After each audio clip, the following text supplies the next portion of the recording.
Hello students, आज हम discuss करेंगे सेल स्ट्रक्चर एंड फंक्शन। इस चैप्टर में हम देखेंगे कि सेल क्या है, उसकी स्ट्रक्चर क्या है, उसके फंक्शंस क्या हैं।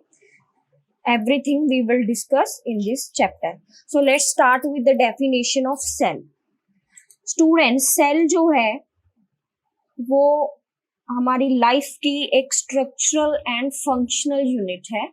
मीन्स हमारी जो लाइफ है उसको स्ट्रक्चर कौन दे रहा है? सेल। मीन्स हमारी बॉडी क्या है, एक लाइफ को शो करती है। हमारी बॉडी है वो मूव करती है, एक लाइफ, एक लिविंग है हम। तो जो लिविंग ऑर्गेनिजम्स हैं उनकी जो स्ट्रक्चर है वो किससे बनती है? सेल से बनती है। और हमारी बॉडी में फंक्शन कौन करता है? सेल करते हैं। तो सेल क्या हो गया? हमारा लाइफ का स्ट्रक्चरल एंड फंक्शनल यूनिट है। तो इसकी अगर हम डेफिनेशन देखें, it is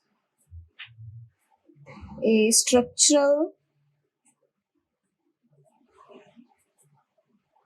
and functional unit of life.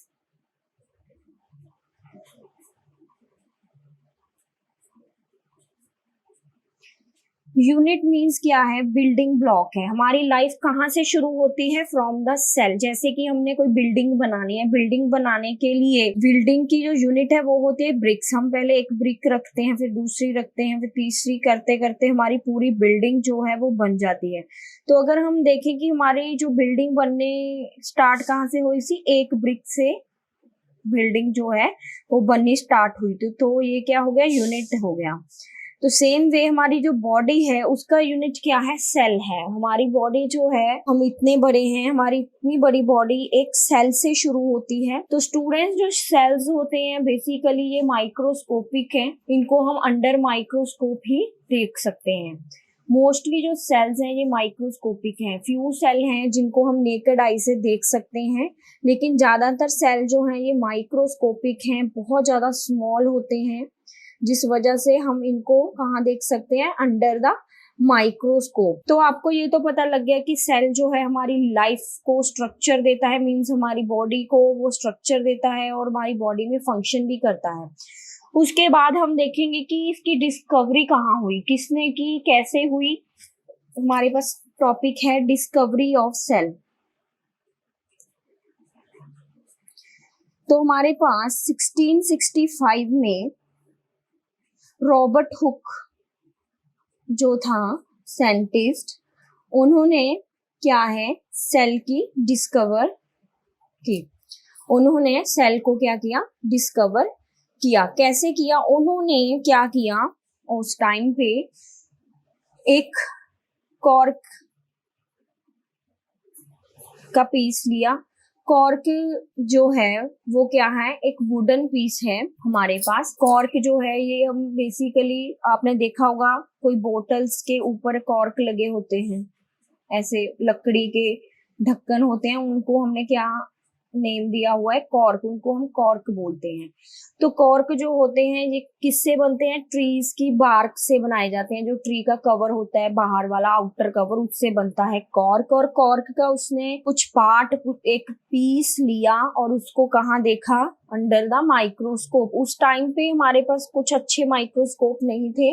Robert Hooke की डिस्कवरी के बाद 150 ईयर्स के बाद हमारे पास अच्छे माइक्रोस्कोप्स आए, जिसके अंडर हम बहुत अच्छी स्ट्रक्चर्स देख सकते हैं। लेकिन उस टाइम पे, जिस टाइम पे रॉबर्ट हुक ने हमें सेल के बारे में बताया, उस टाइम पे हमारे पास कुछ अच्छे माइक्रोस्कोप नहीं थे। फिर भी रॉबर्ट हुक ने हमें सेल के बारे में एग्जैक्ट जो है वो बताया। तो उसने क्या किया? सपोज कर लो ये माइक्रोस्कोप है, उसने कॉर्क का पीस इसके नीचे रखा। तो उसने देखा इसमें, इसको क्या दिखा? उसने इसमें देखा कुछ कंपार्टमेंट्स देखे, कुछ बॉक्सेस देखे, जैसे कि बी हाइव का जो होता है, उनका जो घर होता है, देखा ही है आपने। तो वैसे उसको कुछ कंपार्टमेंट्स, कुछ बॉक्सेस दिखे। इन बॉक्सेस को उसने क्या नाम दिया? सेल का नाम दिया।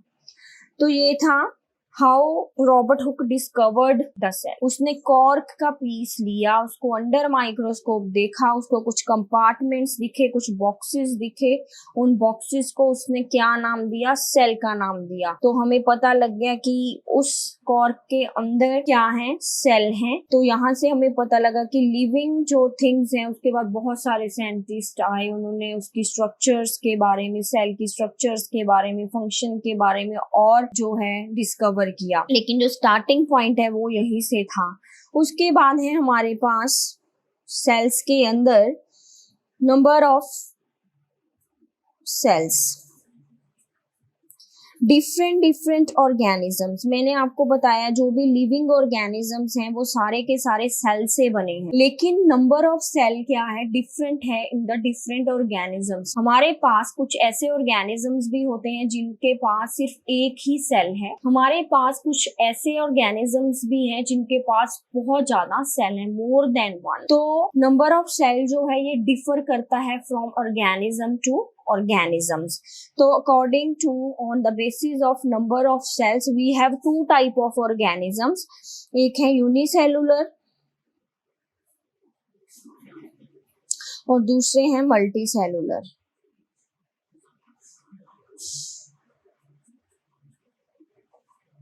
जो यूनिसेलुलर ऑर्गेनिजम्स होते हैं उनकी जो बॉडी है वो एक ही सेल से बनी होती है, made up of single cell.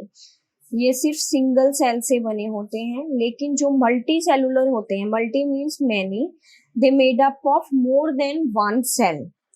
इनके पास क्या है, मोर देन वन सेल होता है, तो इन्हें हम बोलते हैं मल्टी सेलुलर। यूनिसेलुलर में अगर हम देखें कुछ एग्जाम्पल्स हैं हमारे पास, जैसे कि अमीबा। अमीबा क्या है, हमारे पास एक यूनिसेलुलर ऑर्गेनिज्म है जिसकी बॉडी जो है एक सिंगल सेल से बनी होती है। आपको उसकी बेसिक स्ट्रक्चर तो पता ही है। ये है हमारे पास अमीबा। सेम पैरामीशियम,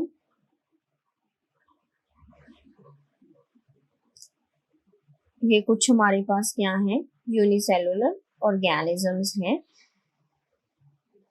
अमीबा आपको पता होना चाहिए। अगर आपको एग्जाम में पूछे right the example of unicellular organism, तो आप क्या लिख सकते हो, अमीबा या फिर पैरामीशियम। ये कॉमन आपकी बुक में भी दिए गए हैं।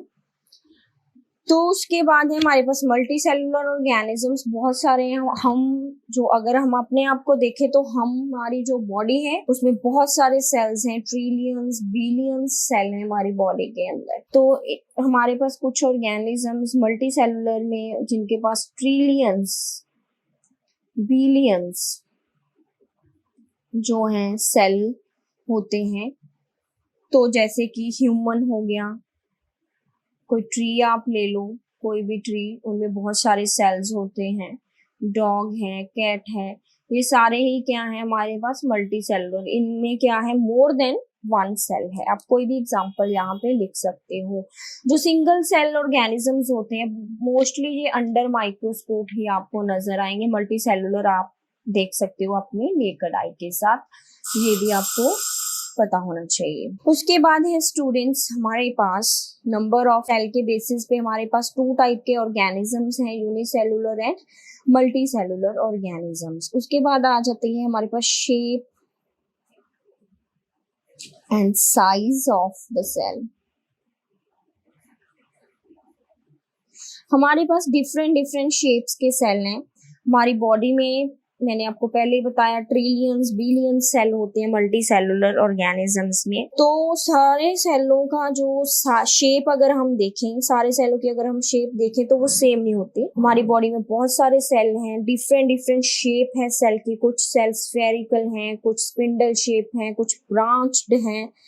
तो ये किस पे डिपेंड करता है, the function of the cell. हमारे पास सेल का फंक्शन कैसा है, सेल कौन सा काम कर रहा है हमारी बॉडी में, उसके अकॉर्डिंग ही उनकी क्या होती है, शेप होती है। तो शेप किस चीज पे डिपेंड करती है, शेप डिपेंड्स अपॉन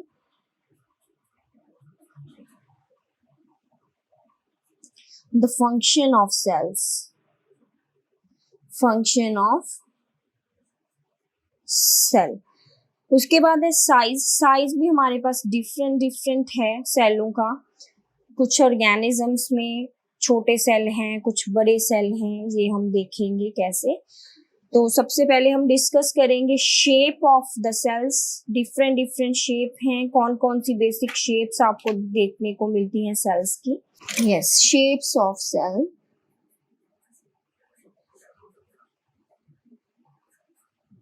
हमारे पास कुछ सेल होते हैं स्फेरिकल। स्फेरिकल इनके अंदर न्यूक्लियस होता है, ये भी हम डिस्कस करेंगे कि सेल के अंदर क्या क्या होता है, ये हमारे नेक्स्ट टॉपिक्स में आएगा। यहाँ तक आप देख लो कि स्फेरिकल भी होते हैं हमारे पास, जैसे कि हमारी बॉडी में आरबीसीज हैं, ब्लड सेल हैं, ये स्फेरिकल हैं। उसके बाद है स्पिंडल शेप। उसके बाद है हमारे पास spindle shape cell. Spindle shape जो होते हैं ये थोड़े इलोंगेटेड होते हैं, एंड्स के, इनके जो एंड अगर हम देखें वो क्या होते हैं, पॉइंटेड, टेपरिंग एंड्स होते हैं, तीखे होते हैं एंड्स, तो इनको हम बोलते हैं स्पिंडल शेप सेल। जैसे कि हमारी बॉडी में है मसल सेल्स, जो हमारे मसल सेल हैं ये स्पिंडल शेप होते हैं, इलास्टिक होते हैं, क्योंकि मसल जो है वो स्ट्रेच होती हैं। आपको पता ही है हम स्ट्रेच करते हैं अपनी मसल्स को, जैसे कि रबड़ बैंड को हम स्ट्रेच करते हैं। सेम वे जो हमारे मसल सेल होते हैं ये स्ट्रेचिंग इनमें हम देखते हैं। मसल सेल की स्ट्रक्चर मैंने आपको बता दी, स्पिंडल। उसके बाद है हमारे पास नर्व सेल। जो नर्व सेल होता है ये बहुत इंपॉर्टेंट है, हमारे नर्वस सिस्टम का पार्ट है और हमारी बॉडी का सबसे लार्जेस्ट ये सेल है, जिसको हम क्या बोलते हैं, नर्व सेल।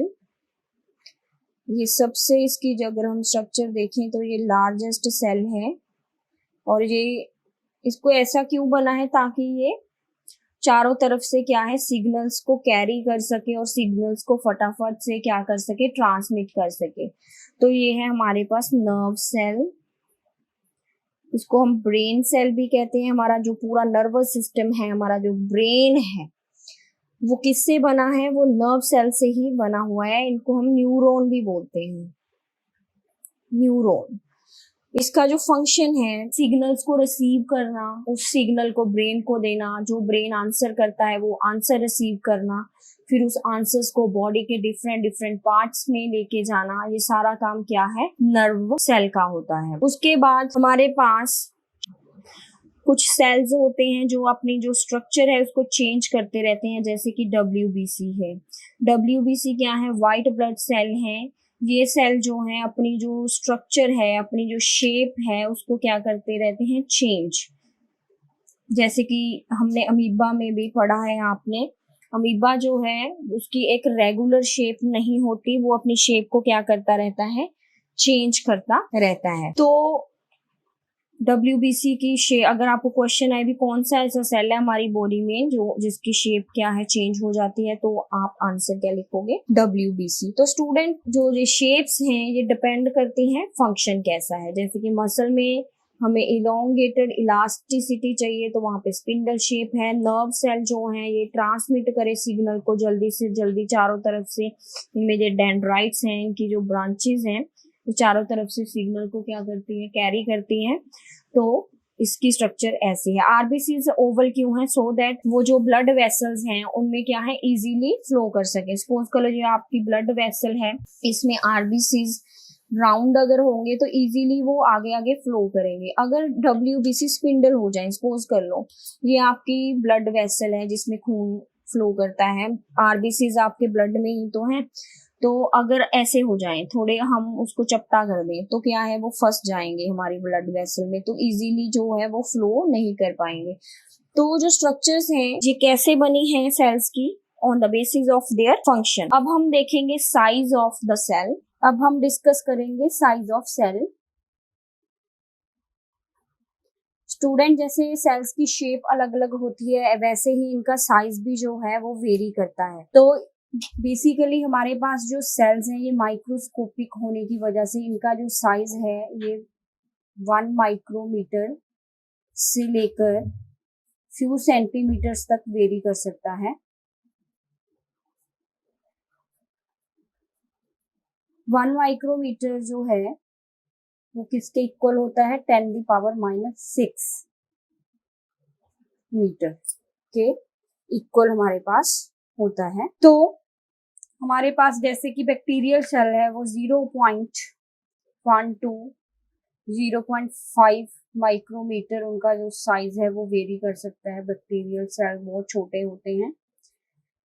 एंड हमारे पास जो ऑस्ट्रिच एग है उसका जो सेल का साइज है वो 170 mm to 130 mm का हो सकता है। Means 17 centimetre to 13 centimetre. हम इसको ऐसे भी लिख सकते हैं। एरिया है ये, एरिया ऑफ द सेल। तो ये बहुत लार्ज हमारे पास साइज हो गया। सो हम इस सेल को नेकेड आई से भी देख सकते हैं। तो मोस्टली सेल जो है माइक्रोस्कोपिक है क्योंकि उनका साइज बहुत ज्यादा छोटा है। लेकिन कुछ हमारे पास सेल्स हैं, जैसे कि हमने ये देखा हैन का एग भी मैंने आपको बताया, वो भी एक सिंगल सेल है। ऑस्ट्रिच ये भी एक सिंगल सेल है जिनको हम क्या है नेकेड आई से देख सकते हैं। तो स्टूडेंट्स अब हम डिस्कस करेंगे पार्ट्स ऑफ द सेल्स। हमारे पास जो सेल हैं उनके कौन कौन से पार्ट हैं, मीन सेल के अंदर कौन से पार्ट हैं, सेल को बनाने के लिए कौन सी चीजों की हमें जरूरत पड़ी, तो वो होते हैं पार्ट्स ऑफ द सेल। हम डिस्कस करेंगे इन द नेक्स्ट वीडियो।